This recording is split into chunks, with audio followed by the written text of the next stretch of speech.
Počinjemo. Hvala vam što ste došli na predavanje Gašpara Mikloša Tamaša. Kao što znate, tema je Situacionistička internacionala. Današnje stanje se sigurno ne može razumeti bez revolucionarnog poduhvata 68-aša i njihovog tragičnog neuspeha.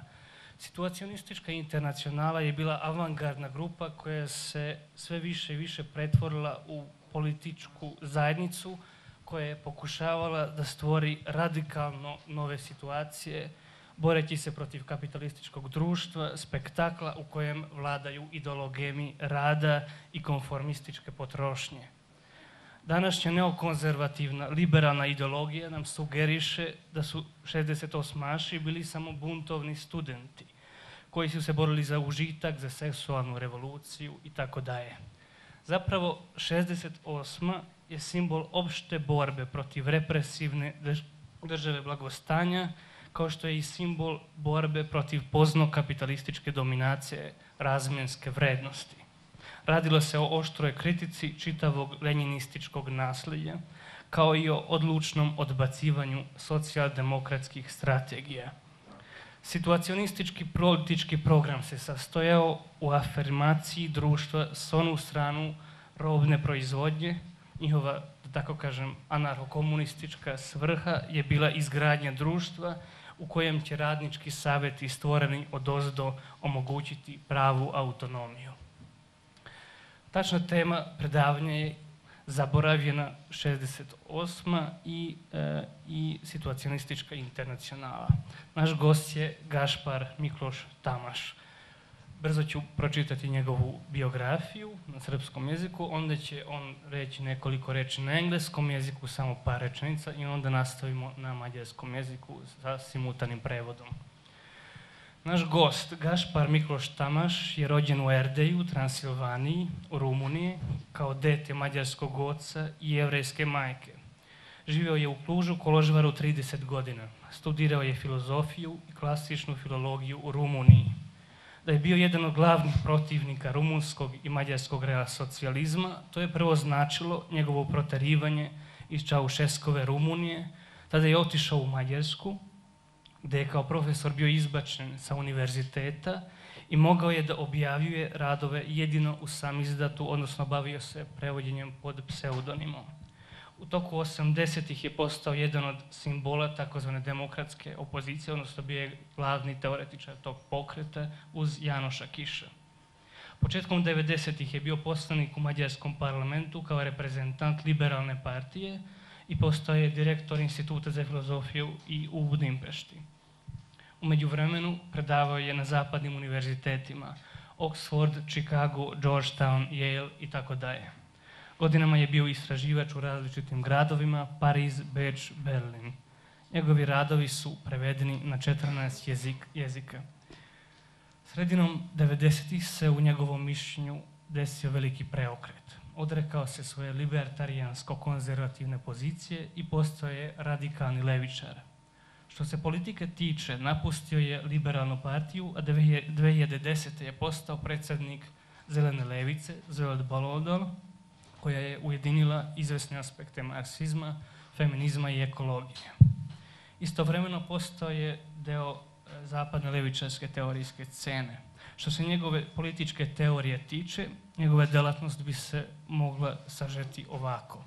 Kritičko vrednovanje istočnoevropskog iskustva, analiziranje takozvanog realsocijalizma kao državnog kapitalizma, insistiranje na strogim pojmovnim distinkcijama u kritici rada kao transhistorijske glorifikovane kategorije, upotreba alternativnih levičarskih tradicija, italijanske operaizmu, verkritik škola itd., interpretacija novih društvenih fenomena kao što su nestanak tradicionalne buržoazije i tradicionalne radničke klase kao grupe sa jasnim sociokulturnim identitetom, biopolitička represija onih koji se nalaze izvan kontinuiteta rad, kapital, nestanak rada kao osnovne forme socijalizacije itd.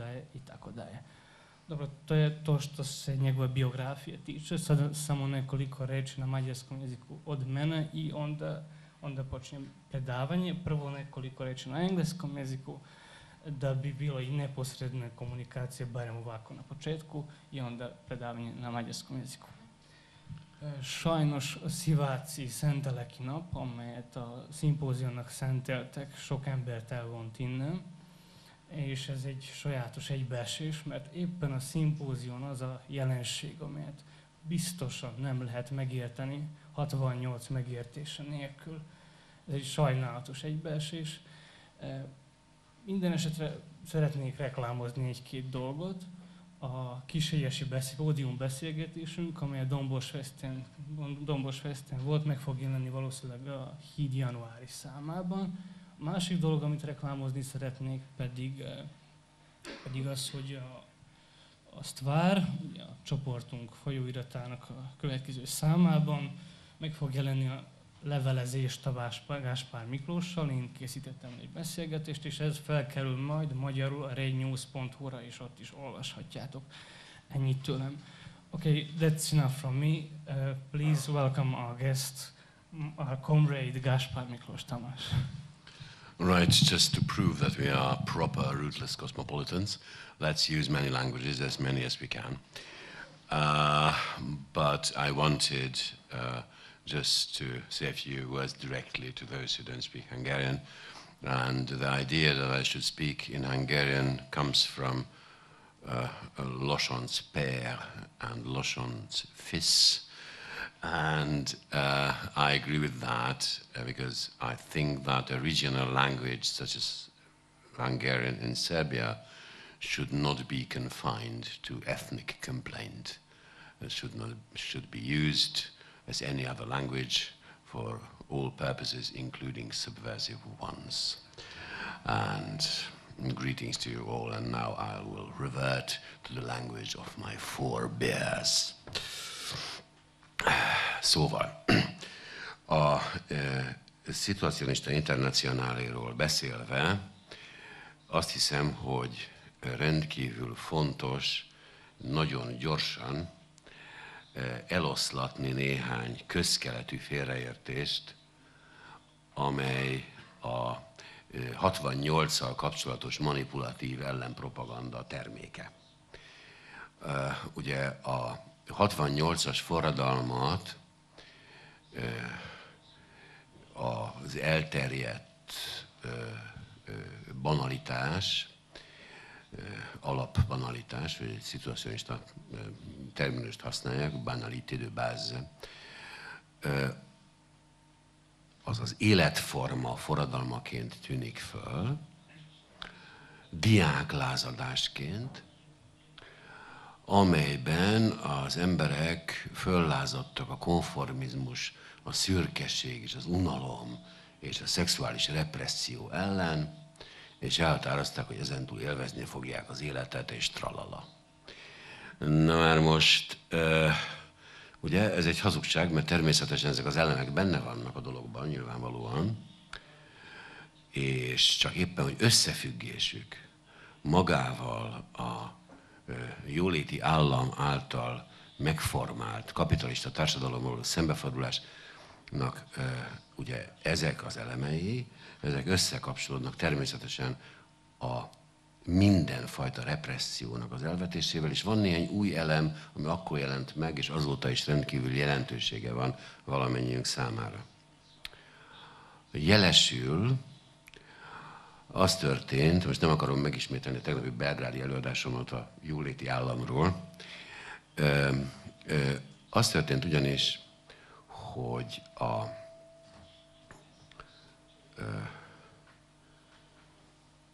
rendkívül kemény, klasszikus osztályharc, amely a korporatívan, szociálisan, politikailag és kulturálisan megformált, kontrahegemonikus pozíciót betöltő, elkötelezett és szervezett munkásosztály.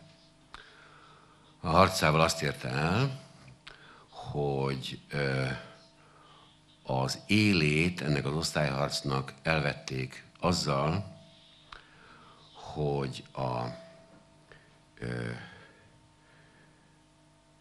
munkások követelésének egy részét teljesítették, másrészt pedig megszűnt az elnyomásnak az a klasszikus formája, amivel az elnyomásnak és a kizsákmányolásnak az eredménye nem volt más, mint a szegénység, a nyomor, a megalázottság, a kirekesztettség és a megvetettség. Ennek az alapja az volt, hogy a szellemi és a fizikai munka elkülönítése, amelyen évezredek óta minden hierarchia nyugszik. Az az alapvető hierarchikus elképzelés, hogy a szellem följebb van, és a test lejjebb. A szellemi munka följebb van, mint a testi munka. A produktív munka, azaz a férfi munkája följebb van, mint a reproduktív munka, azaz a nő munkája.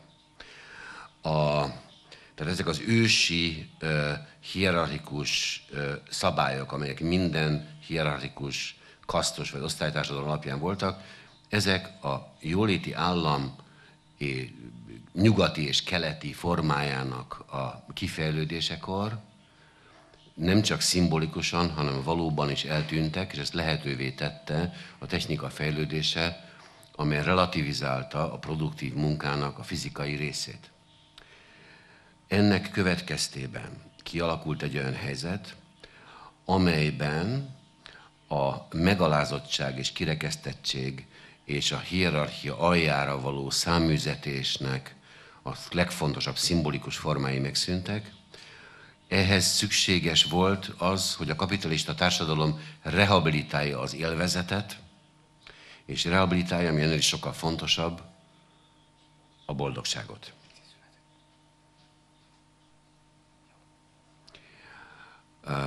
Amikor Saint-Just azt mondta, hogy a boldogság új eszme Európában. Nem is tudtam, milyen bölcset mondott, mert még 1968-ban is új eszme volt Európában a boldogság.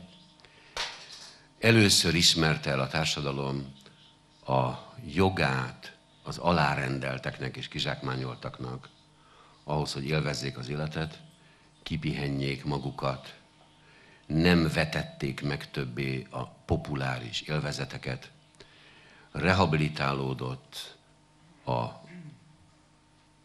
fizetett vakáció, a populáris zene hallgatása, a kommerciális mozi, először a történelemben az alsó osztályok zenéje, a rock, a felsőbb osztályok zenéje is lett, mindig fordítva szokott ez történni, addig a történelemben mindig lefelé mentek a kulturális hatások, és ez nem így volt ezúttal. És ezáltal a repressziónak a közvetlen fizikai, militáris, kényszerítő, koercív formái megenyhültek,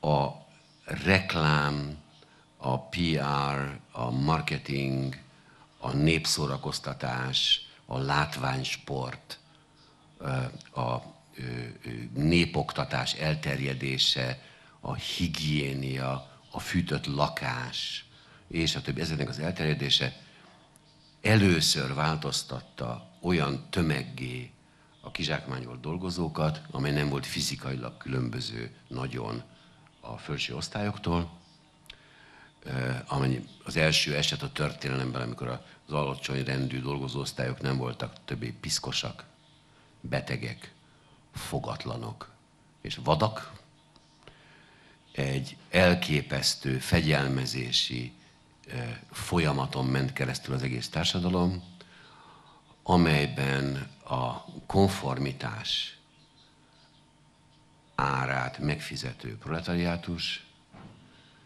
elnyert valamit, amivel addig nem rendelkezett, elnyerte elismerését, mint fizikai személyek élvezetre, legalábbis fájdalommentességre és pihenésre vágyó fizikai személyek rangja elismerést nyert a társadalomban, azáltal, hogy a társadalom represszív, spirituális igényeit az uralkodó osztály feladta, párhuzamosan az uralkodó osztálynak, mint korporációnak az eltűnésével, hiszen nem csak a klasszikus proletariátus tűnt el, hanem a klasszikus burzsóázia is. Hol van ma a polgárság? Nem létezik már. vállalatokat, a tőkés vállalatokat menedzserek irányítják, a részvényesek gyűlésének formális megbízását fizetett menedzserek, bérért, munkabérért dolgozó menedzserek hajtják végre valamilyen módon, és ők irányítják a dolgokat.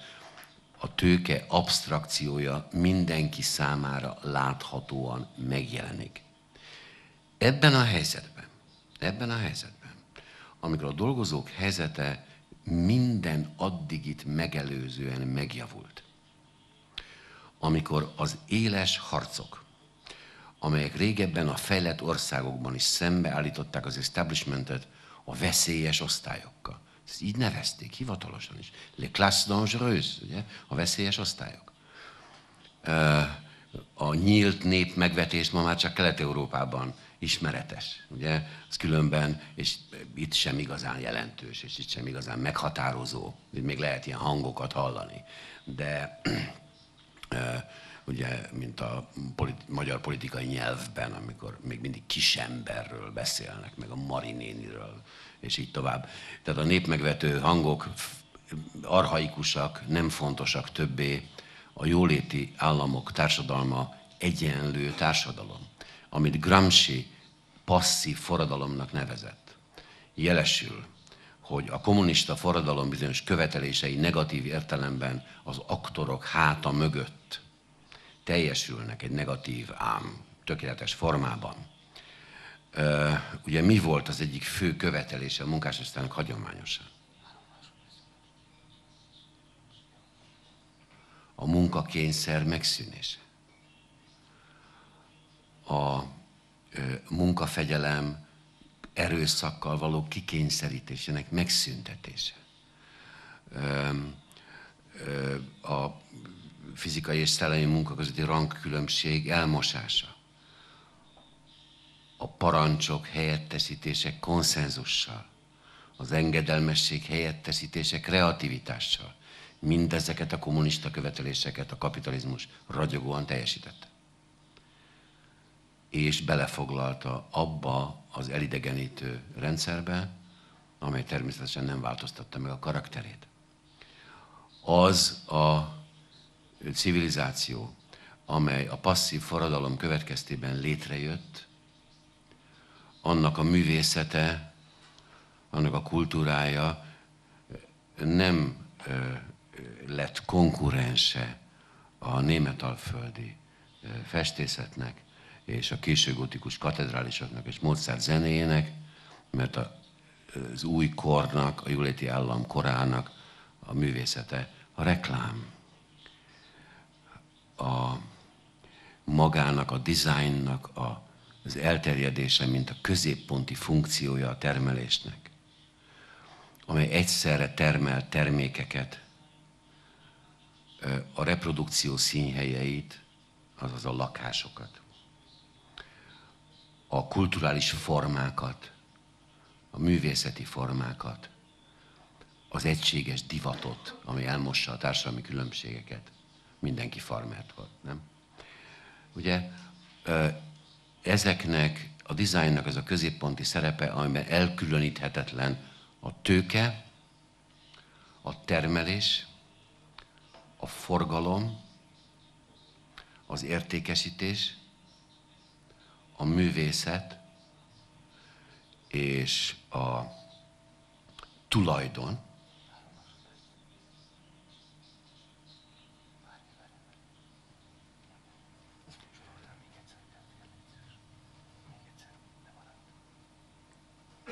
Igen,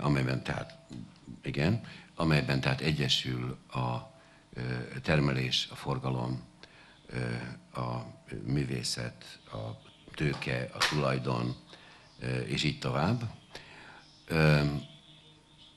A dizájn azért válik középponti fogalommá, mert valóban ez irányítja mind a termelést, tehát mind a munkaidőt, mind pedig a szabadidőt. Gondoljuk el, hogy azok az eseményei a régi civilizációnak, amelyeket szimbolikusan úgy tudnánk értelmezni, hogy a pápa kiáll a Szentpéter székesegyház erkélyére, és urbi et orbi kinyilatkoztatja enciklikájában az igazságot, Steve Jobs prezentációi helyettesítik, amelyben Steve Jobs urbi et orbi bejelenti azt, hogy mi a formája ezentúl a szellemnek. Ilyen. Most már tudjuk. Ilyen formája a szellemnek. És ezáltal ő nem egy terméket reklámoz, mert nincs termék. Nem is reklámozhat egy terméket, mert ez a termék maga a reklám. Ez a reklám nem reklám, mert ez egy művészeti ötlet, amely egy formát dolgoz ki. Minek a formája ez? Olyas valaminek a formája, amit valakik mások fognak megtermelni, amihez mások fogják a technológiát biztosítani, és amelynek a formáját magát is mások hozták létre, és amely egyetlen dolgot proklamál, a brandet, tehát önmagát. Azt proklamálja, hogy ez az iPhone, hogy ez az iPod, hogy ez a nem tudom micsoda, ugye? Tehát maga a termék proklamációja a legfontosabb gazdasági aktussá, egyben a legfontosabb szellemi aktussá válik. Az elkülönítése a termelésnek, a forgalomnak, a művészetnek, az értékesítésnek, a szellemi tulajdon bejelentésének és egy új stílus korszak proklamálásának ez az együttese pontosan az, amit Guy Debord spektákulumnak nevez, amelyben egységben forr össze a szabadidő eltöltésének a művészi formája, a politikai propaganda és maga a termelés, amelyben a legszorosabb technikai fegyelemnek, a blueprintnek és az algoritmusnak alárendelve uniform, engedelmes munkát végez egyszerre gépiesen a géppel egybeolvadva a munkás, csak úgy, mint ezelőtt 150 évvel. Na most. Debord és a Situacionista Internacionala ezt fölismerte akkor, zsenik tulajdonsága, fölismerte akkor, amikor ennek még alig voltak nyomai. Amikor még a legfontosabb népszórakoztatás a mozi volt. Amikor az emberek nem annyira tévében nézték a labdarúgó mérkőzéseket, hanem kimentek a stadionba. Amikor nem az autó, a személygépkocsi volt a szabadság lényege, hanem együttesen mentek az emberek nyaralni a különféle üzemi és szakszervezeti üdülőkbe. Ez mind nyugaton, mind a keleti tömbben elég hasonló módon ment végbe, ismeretes különbségektől most eltekintve, és ahol maga a munkásmozgalom nem azt értette meg és jelentette be, hogy megnyerte az osztályharcot, de azt sem, hogy elvesztette, hanem egyszerűen megváltoztatta a témát. Áttért egy másik tárgyra. Ez a tárgy egy olyan tárgy, ami nem szerepelt a forradalmi követelések között soha. Jelesül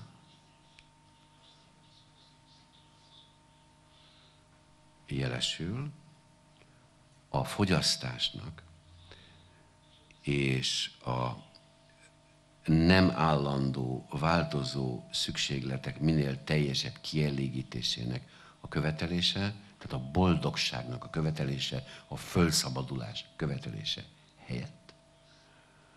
Megváltoztatta a társadalmi küzdelmeknek és ezáltal a kapitalizmusnak a teljes szerkezetét. És mondanom sem kell, megemelte a profitokat. Hát a piacok megnőttek, hatalmas fogyasztói piacok jöttek létre, minden korábbinél nagyobbak. Ebben a helyzetben kellett fölismerni azt, hogy a nagyobb fizikai boldogság, a szenvedés elkerülése nem jelent egyben fölszabadulást, nem jelenti az elidegenedés megszűnését, és egyben azt is föl kellett ismerni, és itt szokták rosszul érteni Debord és a szituacionistákat, hogy az az új boldogság és az az új egyenlőség, amely létrejött, az nem manipuláció, az nem látszat, hanem valóság.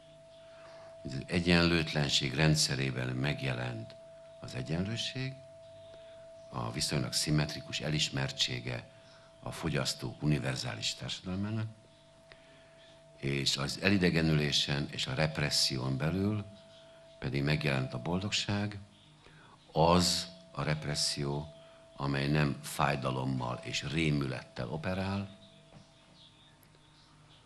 hanem azzal a konformizmussal, amely az ára az egyébként a termelés és a forgalom által meghatározott szükségletek minél kifinomultabb, változatosabb, rugalmasabb és sejmesebb kielégítésének.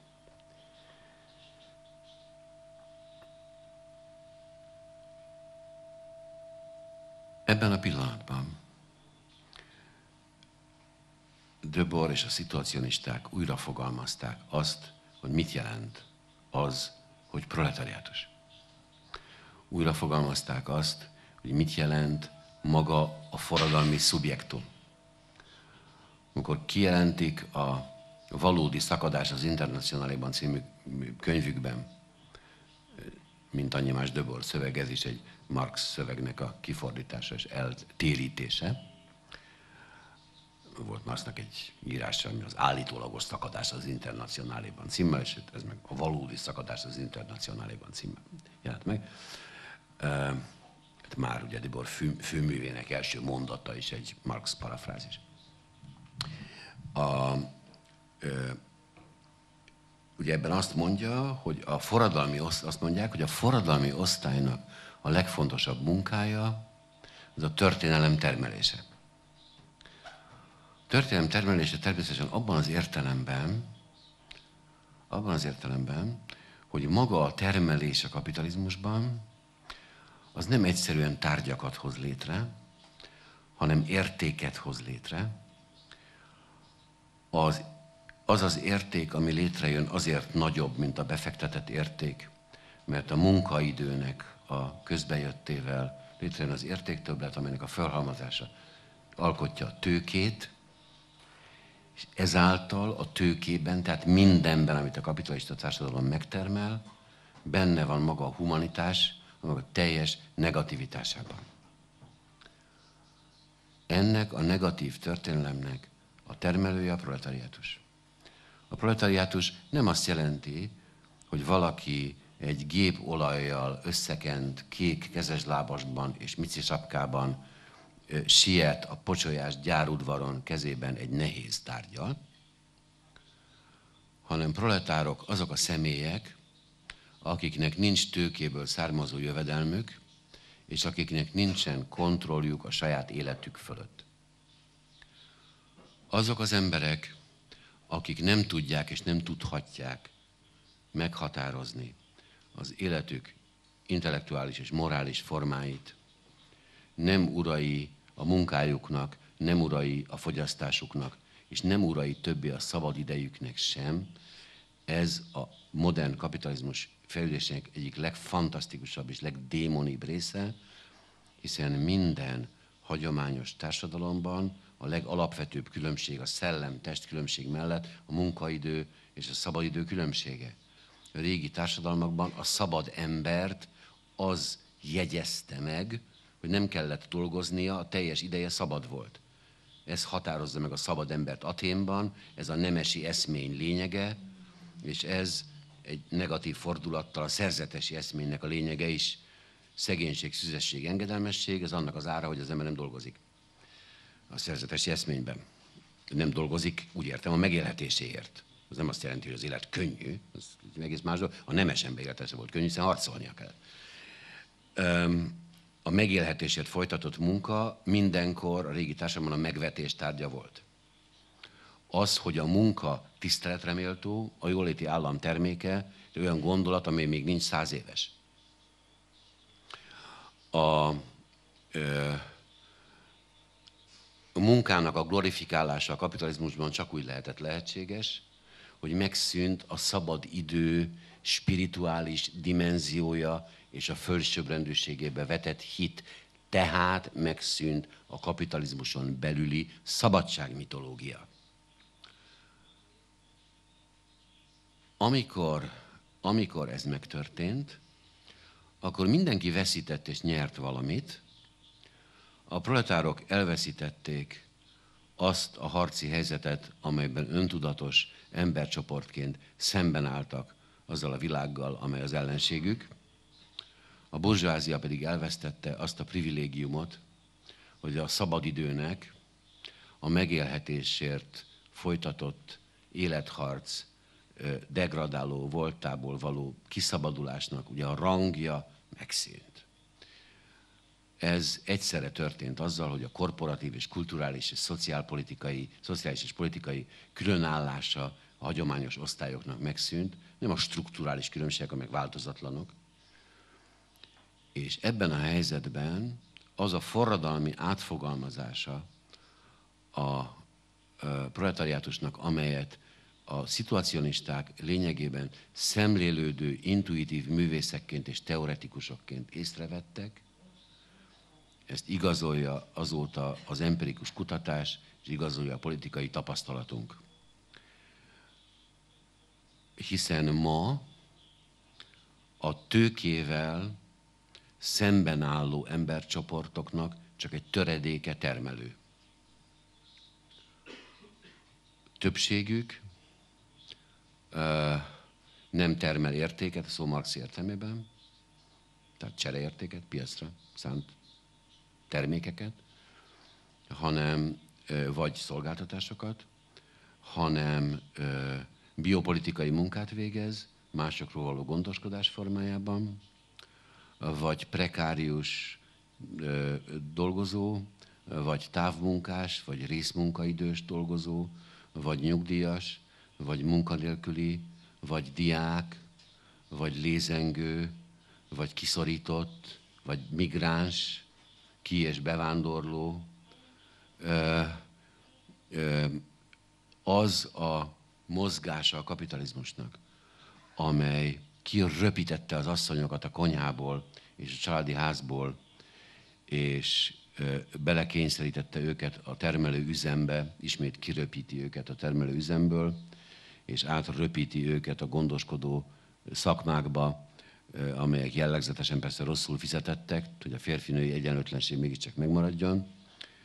Azon kívül pedig a visszaszorítás a magánéletbe, amely az antifeminista ellenforradalom legelképesztőbb és megdöbbentőbb jelei láttán láthatjuk, hogy miről van szó. A tőke szempontjából a proletárok 2/3 ma szükségtelen, fölösleges. Jelen pillanatban a proletárok leginkább azért küzdenek, hogy már végre kizsákmányolják őket. Azért küzdenek, hogy végre alkalmazzák őket, és alávethessék magukat a technológiai és represszív fegyelemnek, azért, hogy némi biztonságot érezhessenek, és abban a represszív reprodukciós szisztémában, amely a mesterkélt otthonokban és az egyre represszívebb és ostobább iskolarendszerben hozzáférhető, fölneveljék a jövendő emberi hulladékát és kizsákmányoltjait. A társadalomkezel hulladéknak nem én tekintem morálisan, mert én nem, és senki sem itt. De azért nem menjünk ki az utcára, és ne kérdezzük meg másoktól. Létrejött ez a helyzet, amelyet még a maga démoniságában és végletes elfajultságában még lázadóan és jókedvűen és eredetien mutatott meg a Situacionista Internacionala ezelőtt 50 évvel. Hiszen akkor volt forradalom. Az az elmondhatatlan társadalmi krízis, amelyen keresztül megyünk, amelyben emberek példátlanul nagy tömegei a társadalmi rendszerben nélkülözhetővé válnak, és ezt a tudomásukra is hozzák. Olyan jelenségekre kerül sor, amelyek 10 000 éven keresztül nem voltak ismeretesek, mint például az öregek megvetése. Ugye ez a legtöbb hagyományos társadalom az elképzelhetetlen. Az idősek, a munkanélküliek, a betegek parazitának tekintése. a munka szimbolikus szerepének megváltozásával a 20. század közepén ma alacsony rendűnek tartjuk azokat az embereket, akik nem dolgoznak, mert nem dolgozhatnak, nem képesek dolgozni, vagy nem akarnak dolgozni. Az, hogy valaki nem akar dolgozni, az természetes, hiszen az elidegenedett munka az kín és szenvedés mindenkinek. De azok is, akik egyébként nem a saját akaratukból nem dolgoznak, azokat is parazitának, lustának, stb. Tekinti az uralkodó ideológia. Egész nemzetek, egész régiók, egész kultúrák minősülnek a munkával kapcsolatos attitűdjük, vagy szerencséjük, vagy balszerencséjük miatt alacsony rendűnek, gondoljanak Görögországra. Ugye? Görögország az uralkodó ideológia számára olyan emberek nemzete, akik helyett mások dolgoznak, miközben a görögök a tengerparton, az árnyas teraszon, a napsütésben úzót isznak. Ugye? Amit mi szorgalmas északiak megfizetünk. Ebből egy szó nem igaz természetesen, de nem ez az érdekes benne, hanem az, hogy ilyen végtelenül közönséges, otromba hazugságok, mint hivatalos ideológiák jelennek meg, olyan ideológiák, amelyeket a Krisztus utáni 4. században cölöpfalvakban élő analfabéta, jobbágy paraszt a maga angol kórjával és tuberkulózisával nem hitt volna el egy pillanatra sem. Tehát a barbárságból a visszasüllyedés, amelynek a tanúi vagyunk ma, az nem metafora többé, hanem mindennapi gyakorlat, tessék kinyitni bármelyik újságot. Az is barbár, amire az újságok beszámolnak, és az is barbár, ahogyan beszámolnak róla. Tessék megfigyelni a formának, a nyelvtannak, az ízlésnek a végtelen hanyatlását. Ezek csak jelek, amelyek önmagukban nem volnának olyan tragikusak, amely a társadalomban észlelhető volna a rekonstrukciónak valami olyan jele, amely még a társadalmon belül van. Ilyen jeleket nem észlelünk. Életjeleket ez a társadalom már nem ad. A Situacionista Internacionálé számon tartotta a lehetőségek között ezt a kimenetelt is, de igazából nem akart benne hinni. Ők forradalmárok voltak, és nem gondolták azt, hogy eltelhet egy fél évszázad, anélkül, hogy ezzel az egészen végletes, egészen extrém balsors ellen az emberek igazából föllázadnának. Az egyik legföltűnőbb sajátosság a korunknak az, hogy nincs forradalom. Valamikor sokkal sűrűbben voltak forradalmak. Sokkal sűrűbben voltak eredményes tiltakozások, sokkal sűrűbben lehetett a rendszert rávenni engedményekre, rávenni, és nem csak szimbolikus, hanem szubstanciális engedményekre, és ami általában beindította a föllendülésnek újabb ciklusait, noha persze az áldozatok is jelentősek voltak. Szeretném hangsúlyozni, hogy az állam szerepének egy egalitáriusabb használata kétszer következett be, és mind a két alkalommal egy világháborúra volt szükség, hogy bekövetkezzék. Gondolják el, hogy az első világháború után lett például az általános egyenlő és titkos szavazati jog. Az első világháború sokja kellett hozzá, hogy a nők egy része bizonyos ország megkapja a szavazati jogot. Ugye az, hogy legyen munkás jólét, nyugdíj, fizetett szabadság, munkavédelem, ingyenes népiskola, stb. Ez az kellett, hogy sok-sok 10 millió ember értelmetlenül meghalljon a lövészárkokban. Ahhoz, hogy a jóléti állam létrejön, az egyik oka szintén a második világháború és a nácizmus. A végtelen rémülete az uralkodó establishmenteknek, láthatták, hogy a világuk összeomolhat nagyon könnyen. Kicsin múlt, nagyon kicsin múlt. És hát kérdés, hogy nem is omlott-e össze egyébként, hogy túl vagyunk-e rajta, ez vitakérdés. Na most, ugye azon a helyen beszélek, ahogy volt egy korszaka ugye a délszláv népek történetének úgy nézett ki, hogy mintha nem volnánk túl ezen. Úgyhogy ti tudjátok ezt jobban, mint én. Na már most...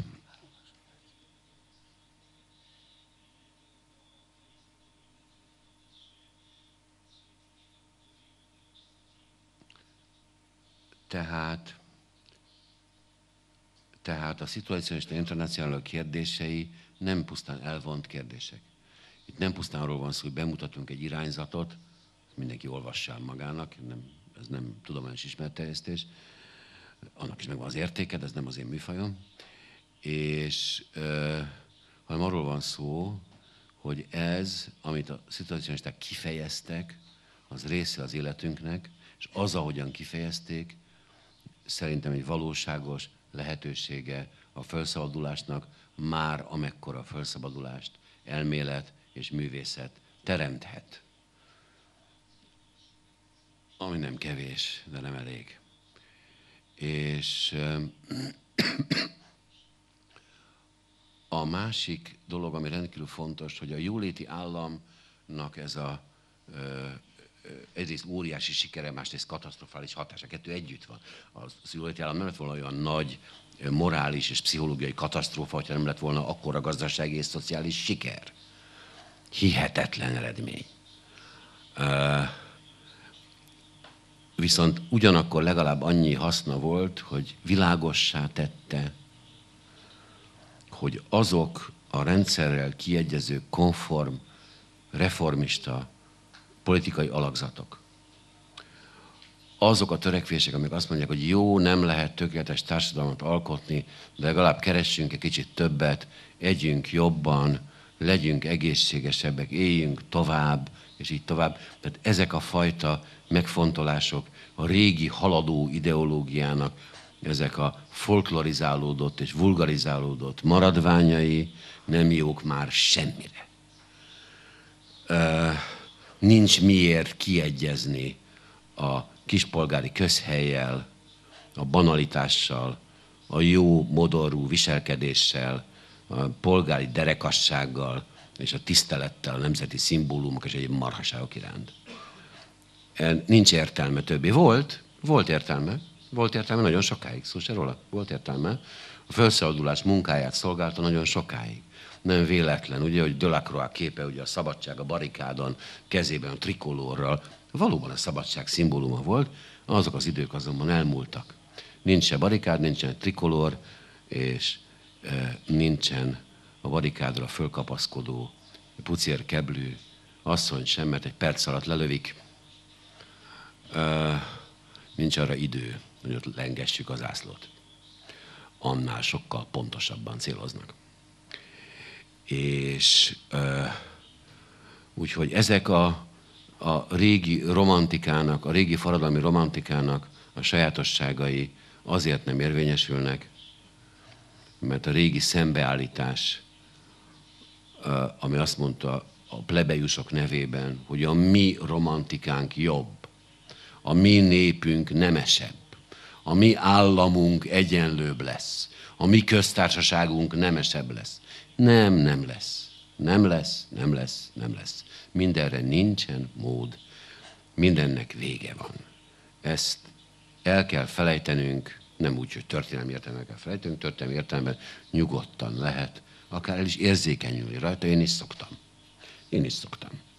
De ami igazán fontos, az az, hogy a kérlelhetetlenség és a forradalmi radikalizmus ma egyszerűen józan ész követelménye. A legközönségesebb józan ész követelménye. Az emberiségnek egyre kevesebb vesztenivalója van, minél inkább kifejlődnek azok a természettel és saját magunkkal szembeni elképesztő erejű technológiák, stratégiák, dizájnok, tervek, tudományok és elméletek, amelyek elvileg természetesen lehetővé tennének egy gazdagodást és kibontakozást is, amelyeknek viszont a szisztematikusan emberellenes használata, ugye, mint ahogy ezt oly szépen elmondta Marx olyan régen már, ugye, külső idegenként lépnek szembe velünk, mondja a párizsi kéziratokban, 1844-ben, azért már az elég régen volt, és e tekintetben nem változott semmi, csak kiderült, hogy ami ezen kívül, mint haladó eszme megjelent, az illúziónak bizonyult. Úgyhogy a radikális kritikának az olcsó optimizmus és haladáshét feladásának már rég eljött az ideje, de most már aztán erről nem is érdemes tulajdonképpen vitatkozni. Ez a civilizáció már nem fog fejlődni, ez nem fog haladni. Kérdés, ez a katasztrófa magával sodorja ezt a nemzedéket, a most élők nemzedékét, vagy nem. Az, hogy ne sodorja magával, ahhoz ezt a civilizációt el kell vetni. Nem meg kell reformálni, nem át kell alakítani. Sajnos ez a lehetőség, ha fönn is állt, ezt már elmulasztottuk, erre már nincs idő, és őszintén szóval úgy látom, hogy kedve sincs senkinek.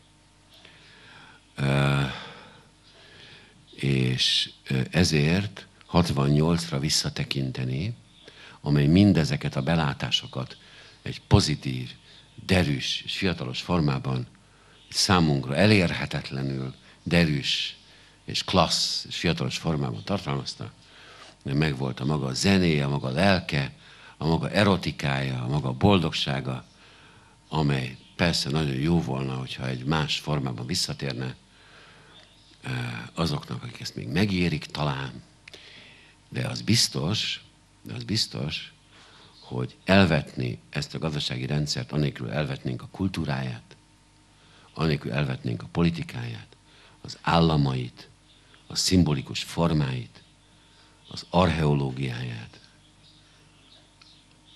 azt, ahogy átéli a múltat, azt, ahogy megérti a másokat,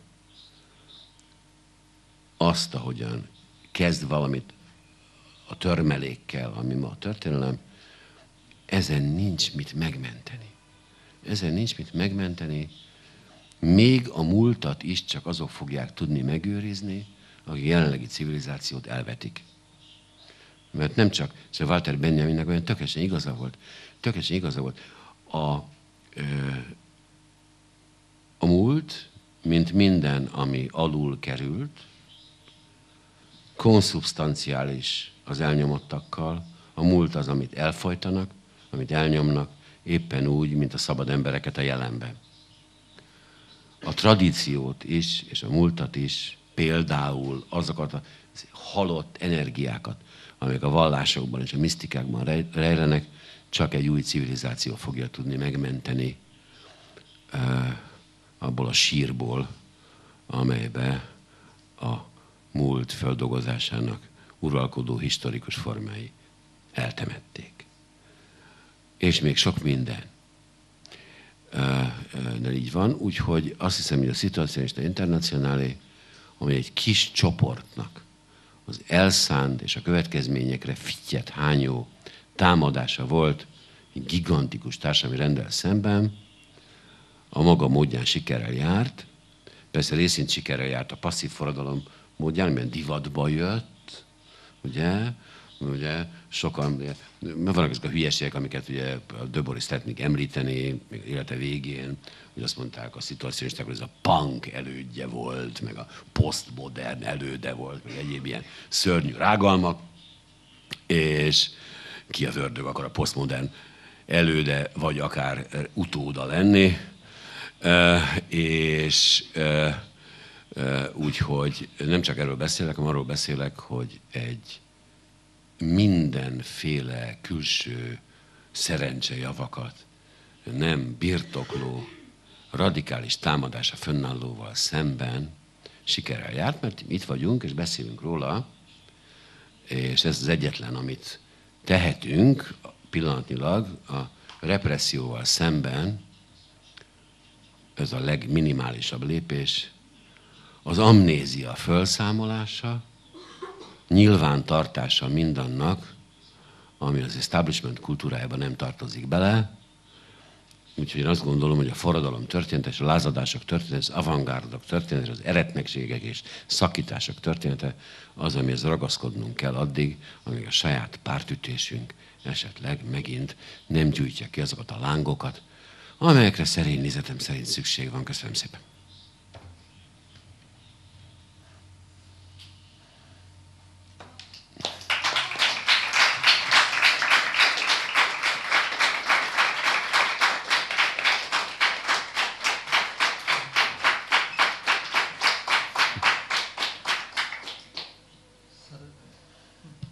Sada sledi diskusija. Naravno, pitanja možete postaviti i na srpskom jeziku, pa ćemo ih prevesti. Ali možete i na engleskom, ako želite. És magyarul is. Na magyarskog. Magyarul is lehet kérdés volt. Aztán majd lefordítjuk szervre, hogy a többiek is értsék.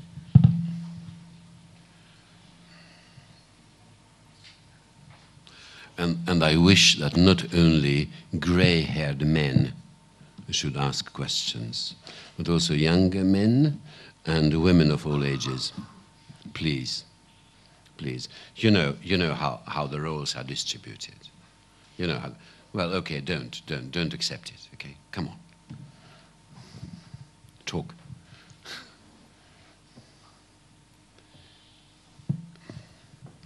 Da li se neko javio?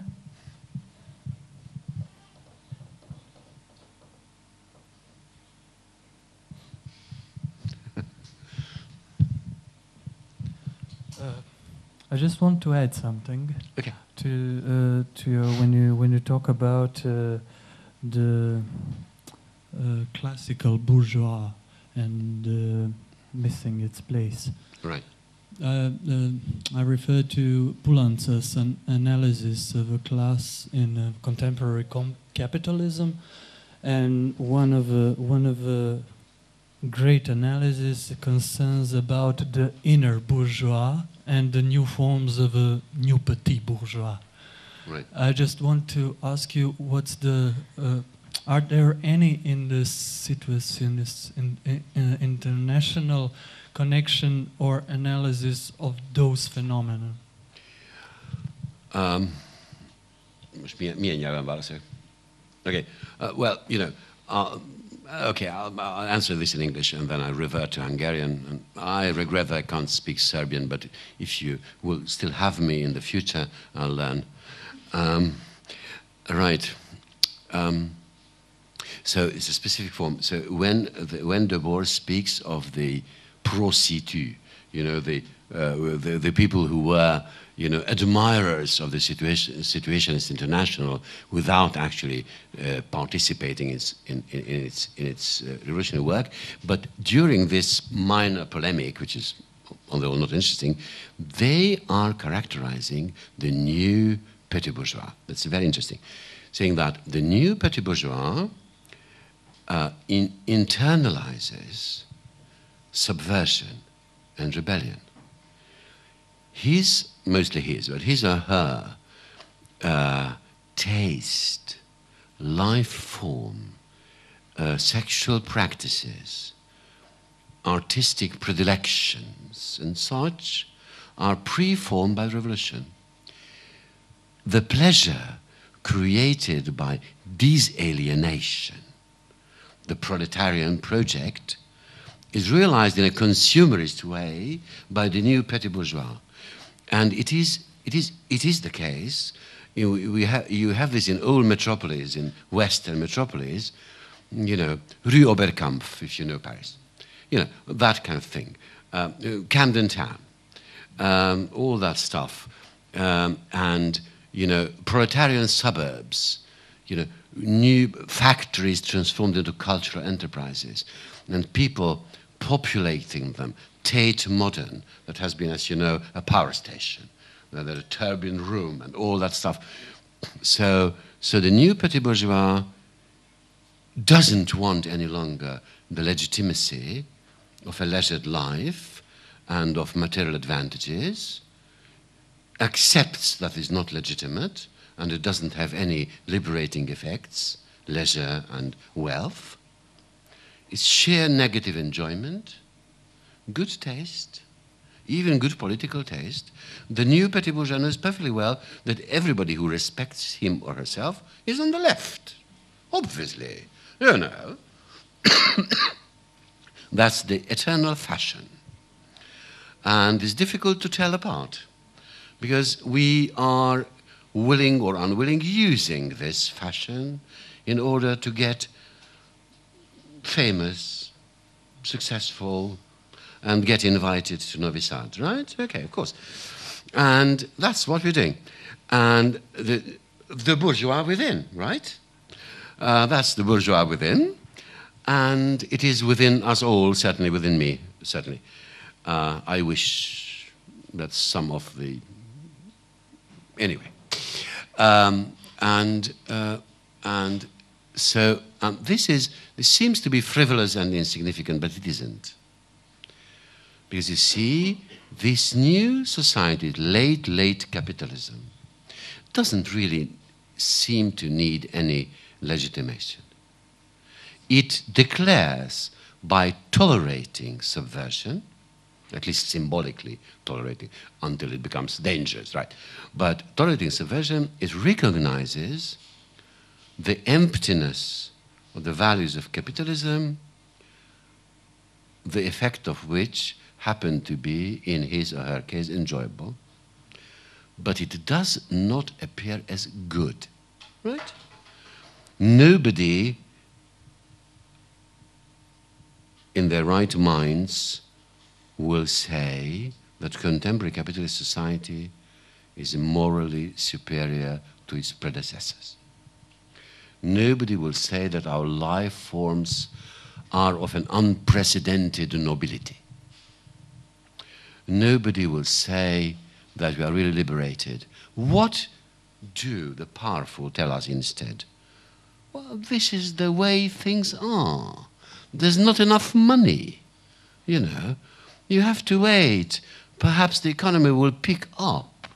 This kind of thing. Well, just imagine Louis XIV saying something like that, okay? What? Or Napoleon, or Tito, you know. Well, these people wouldn't say. They said, you know, that the moment is supreme, that we have reached the pinnacle of human existence, and so on and so forth. That was the way of all class societies to declare themselves at the top of human development. Let's go on, let's go on. So the new bourgeois within and without is skeptical, modest, ironic,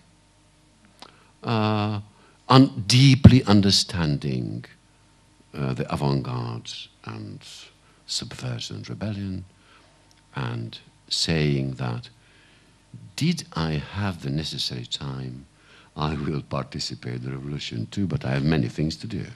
You know, and, yeah, right, which may be ridiculous, because I'm in a frame of mind in which I'm making a joke of it, but it's not a joke in itself. It's very serious, meaning that we survive without the usual nourishments that society usually offers. Consolation, or a penetrating and shapely theory of human nature that will show that all this we are doing has an ultimate meaning, etc., etc., etc. We are not offered this. Nobody tells us, not even school, church, military, not even the fascists. Not even the fascists are thinking that if you follow me, everything will be okay. The fascists don't. No, what they are crying for is revenge. Revenge, punishment. At least, if everything is awful, let's kill some people. Hooray! Go for it. It's very much the mood of the age. Very much in the spirit of things. What the young fascists around us are saying. Of course, they're victims, we know that. But they have, like everybody else, like the advertisement industry, like parliamentary politics, like art, the fascists too have understood that consolation is not available. Yeah, the usual functions, you know, and the usual self-consciousness of the ruling class is gone. Yeah, so quite right in saying that this, again, this passive revolution that the world has underwent had been intimated, well, not described analytically, but intimated by situationists, and yes, very much in tune with what you mentioned. Poulantzas's wonderful, yeah, really wonderful analysis of transformation of class. My next answers will be shorter. Here, you right. See me. Yes. Hello. Well, I have a question, and in a way, it stems. I can stand up. No. No, this is my, this is my respect for the elderly. So I will stand up. You can sit. No. Okay, so I can sit. I prefer sitting, Right, okay. to be honest. So you said that capitalism has binded within itself most of the crucial demands of the which were articulated during the workers' struggle. Okay, so that is a fact, and many has viewed this as a way or as I don't know, situation when workers' struggle actually aided capitalism in a way, in a certain way. And my question will be today, what do we do today? Do we fight for some of those fulfillments? Do we fight for them? Because we can see now that capitalism has turned itself against those fulfillments, to put it bluntly, against, for example, medical care. So who today fights for medical care? A bourgeois? Or we? Whoever Yes. we are? We, I think. Okay. We, I think, Thank for the you. very simple reason that the class struggle is becoming ever more biopolitical in character. It's referring, in a very simple sense, it's referring more and more about the handling of the body. So, as the proletariat in the situationist sense, those people don't have control over their lives. Hence, somebody will have to cure them if they're ill. Somebody has to look after them if they have no parents. Somebody must give them a roof if they don't have a house. The question is only, so we have to fight for those things. Most certainly. The question is, are we asking only, because we have to do that too, I suppose, but do we ask contemporary capitalist society and state to fulfill those demands which it cannot? Not because it couldn't, because the resources are there in a physical sense. Of course, it is perfectly possible to manufacture sufficient medicine and so on and so forth. But the value produced through the transformation of technology, you know, the digital revolution decreases the value of all products. So the tendency of the profit rate to fall, this old chestnut of Marxist theory, is being demonstrated with a bang that has never been seen before, right?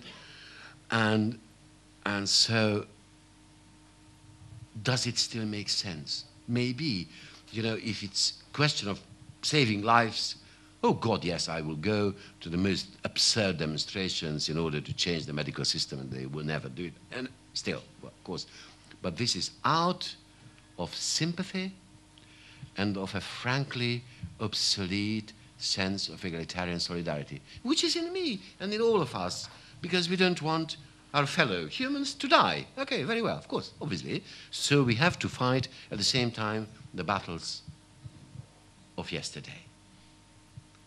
There's no real exit from that, you know. You can invent some things, but obviously if it comes to the point where people are indeed freezing to death and so on, you will try to do something. Okay, very well. But most certainly this is the most conspicuously contemporary feature of the class struggle. Yes, absolutely. You're quite right. It's a very good and important question. And you know, the bread is not so much denied, but life as such is being denied in many, many ways. For example, do I have time? Yes, you do. I'll try to put it very, very, very briefly, but I don't want to simplify too much. You know, the basic bourgeois idea, the good bourgeois idea, the Kantian idea about politics is what I have called universal citizenship. That is, all persons should be regarded as citizens even if they don't happen to have a state to refer to, right? Of course, this is not the case. All rights refer only to citizens of given states. nation states because there are no other states. Now, an increasing number of people are in an extra state situation. With them migrants, guest workers, refugees, asylum seekers, whatever, lots of. And also there are other people who, because they fall out of the tax system, of the voting records, of military service, there are various ways in which people just fall out from states and lose their rights in various ways. There are hundreds of millions of people to whom rights cannot be interpreted in any way. Zero. This is a position of the international global civil war. Civil war is a situation in which warring parties deny the civic rights of the other, right? Just that's the mechanistic definition of a civil war, following, of course, the great examples.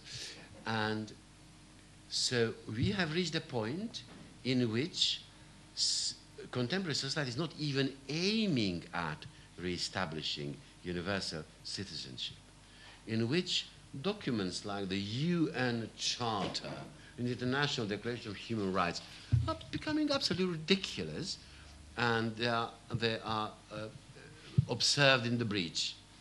And so therefore, you know, the fight for survival is becoming really so radicalized that we have to fight in new ways, but also we'll have to refight some battles of the past that seem to be definitively resolved. I mean, you know, the oldest human rights organization in the world is the Anti-Slavery League, founded in 1820-something. I'm a member, actually, because it's still there, because there's still slavery, and it's becoming an ever greater problem again. Children's work. So all the horrors of the past are reunited with the horrors of the future, and we are in a radically deprived position in which the combination of the methods of the past and the methods not yet devised but needed for the future should be synthesized, and for this we need intense theoretical work, because it won't be synthesized on its own. It won't be spontaneously done. What we have is only this. We don't have anything else. It's not much. It's not much. We would need other things. You know the title of Blanqui's writing. Il nous faut des armes. No, well, we are not there. And anyway, I shouldn't say such things.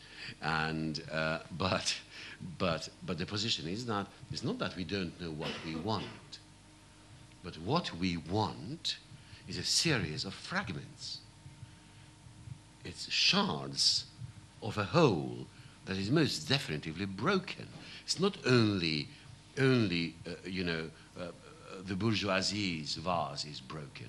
Ours too is broken. We are linked. And so therefore, you know, it's again like in 67, from 67 to 77, we need again a combination of theoretical imagination and of generous self-abnegation of activism. And but we don't have many things that those people had. So we are in a more difficult situation, right? Because for them, the memory of liberation, the memory of the old class struggle with its determination and self-discipline was still in living memory. For us, these are books. Books. That's something else. Any more questions? Mattia? Yes, well, in that sense, what do you make of the new radical left formations in Europe, such as Fondagosh and Syriza Die Linke, but especially Syriza and Fondagosh in this year, which are, in my opinion, trying to make those demands that are, I think, not available today, but belong to the yesterday's world or yesterday's promises.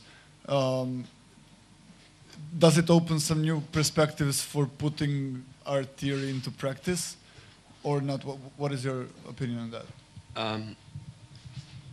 Partially. Because as I said, the problems of the past don't go away. So when, you know, they fight for, you know, higher wages and full employment and all that, but those problems exist, obviously. Maybe their proposals to solve it are a bit mechanistic and so, nevertheless, those fights had to be fought. So if I were there, I would go with them and fight them in spite of my doubts and my skepticism, because it's still the good cause. But, or if you want, a part of the good cause, which should be larger. But you know, that's always a problem in politics, not only in revolutionary politics, in all politics. There's never time. You know, when these people were faced with a crisis, then this new, larger, more biopolitical, etc., thinking wasn't so largely available. They had to launch themselves in the fight in the old tracks because they were there. You know, so there's no reproach. They probably couldn't do anything else. I don't think there's anything really available. But they will either change a bit and become both more radical and more nuanced, or they'll just become less significant. They won't disappear. The Syriza won't disappear because it represented the just cause of the Greek people in a very simple and basic way, but still it did. And that's a merit that won't die. So, of course, you know, hats off. So, yeah, me too. But no, I really don't think that this is the way of the future. But nevertheless, you know, there's always a combination of things that are old and new and contemporary. You know? So those things have to be dealt with as well. And you know, and there are things, that, of course, thousands of things. I don't have answers to. To give you an example, during the miners' strike in Britain, one of the most important and most interesting demand of the Welsh miners was that not only they wanted their jobs back, not only they wanted, you know, better conditions at the coal face, as it's called, down in the mine, but they said, we don't want to leave our villages. We don't want to leave Wales. This is our home that is linked to our work.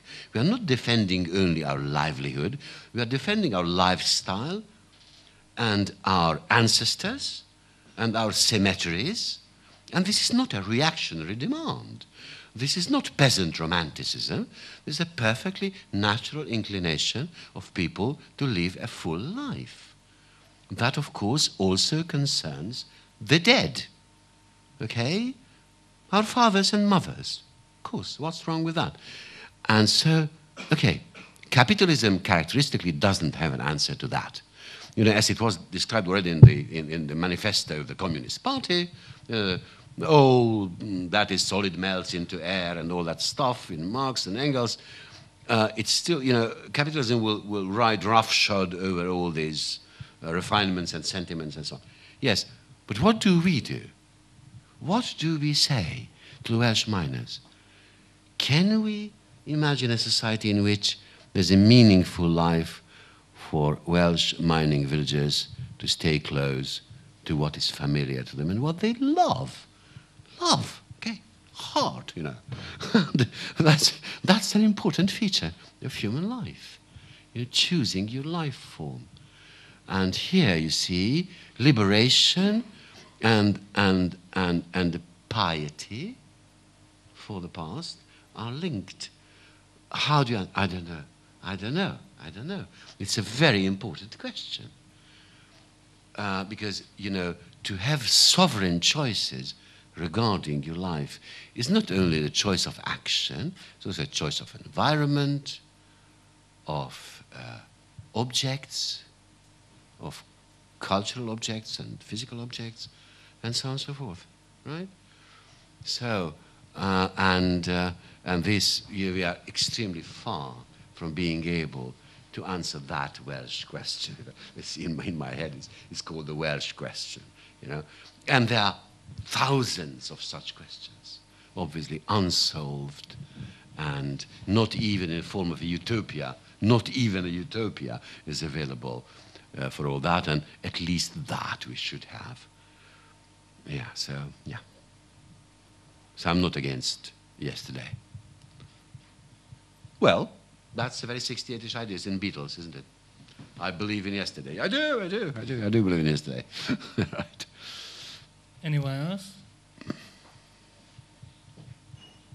Thank you. You said that you are not against yesterday, No. but are you against tomorrow? Because if my memory is not cheating me, you said during your lecture that we are going towards catastrophe. Am I right? Very possibly. You told it, yes. Okay. And you told that there is practically nothing that can prevent that scenario from happening. So my question is, first question, do you really think so? That there is no hope or anything similar to hope? Hope being irrational, there is always hope. Yes, okay. That's no problem. Yeah, there is hope. Do you think that catastrophe is rational? Yeah. All right. Yeah. And I think so. apocalypse? Oh, God, yes. But That's apocalypse? it's in every shop. Yes, It's okay. available in all shops. Okay, but apocalypse is undecidable, you know? It means an ending, but also a new beginning. Right, the beginning of what? Yeah. Listen, these are metaphors, of course. What I mean is, well, of course, I'll explain it with another metaphor. What I mean is an ultimate, within capitalism, irreversible disintegration of some civilizational forms that kept the system alive. Look, capitalism as an absolutely complete system was never tried. Capitalism survived also thanks to elements that were non-capitalistic within it. Past, religion, church, tradition, blah, blah, nationalism, the military, prowess, warrior, virtue, to say on the right, and the revolution on the left. Counter-hegemony, adversary culture, all that. And, I mean, that meant millions and millions of people, well-organized, united, and capable of hitting targets very hard.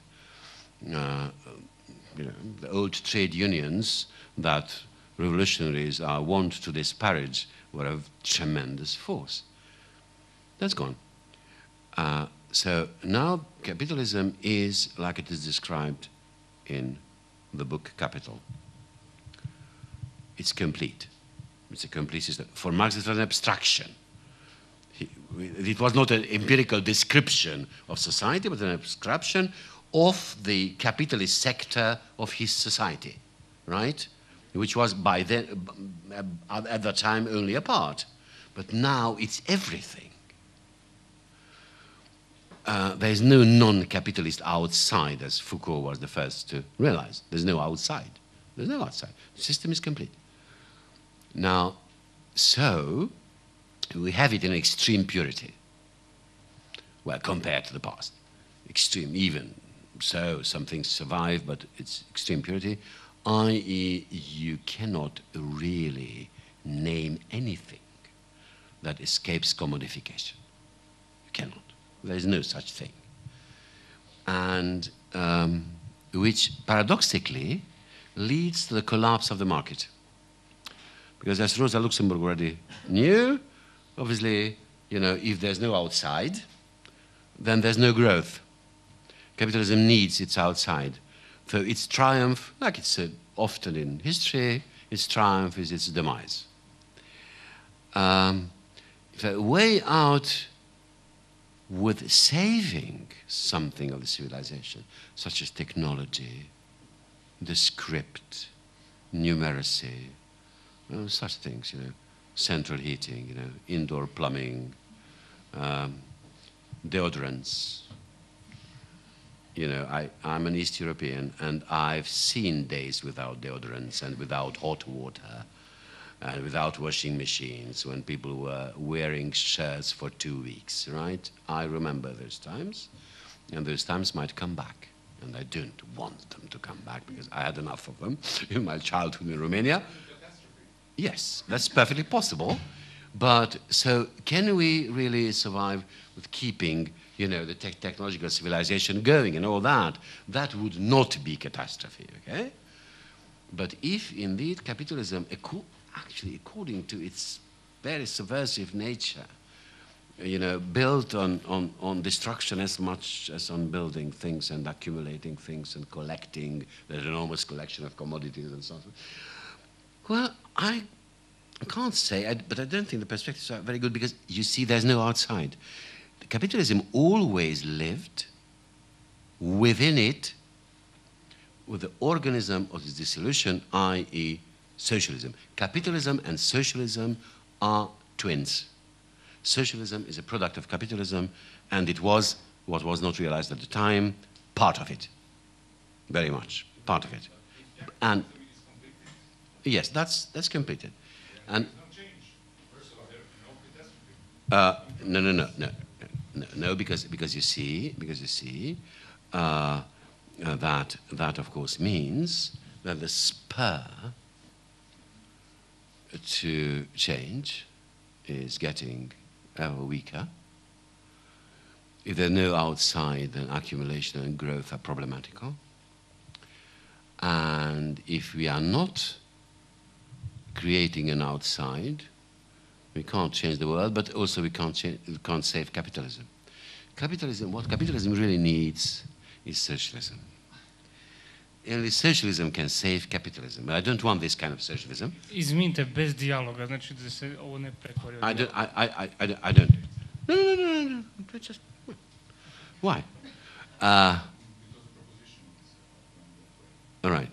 And so, so my theory is not socialism. I'm beyond that. But organized working class, counter-hegemonic demands, a different worldview, etc., was very important in the construction of modernity. Now, if that is going, if the interests of survival are not served by potent, strong organizations, in a society in which individual initiatives don't count for shit, that seems to be bordering on the impossible. So, a descent into barbarity is possible. It was always possible, and it's still possible. It's a very fragile system, and it's getting ever more fragile. And it was built on this tension, on this duality, classical capitalism, but there is no such thing any longer. The foundations are shaky. And, in 1989, when Eastern Europe was liberated, to the general happiness of the all concerned, right? Well, then, of course, again, a form of duality has been ended. It was, the East-West tension symbolized the old tension within states between left and right, East and West, up and down, this and that. The very Hegelian dualities that, of course, spurred things on. But now that we have lost that, many incentives for improving, for changing, even for precaution, even conservative political virtues are lacking. Because the establishment is not any longer afraid of its old enemy, because the old enemy is not there. They're afraid only of themselves, which is, i.e. of the mechanism, the whole thing, which is a very unhealthy position for capitalism to be in. So this is not a prediction, this is an anxiety. Any more questions?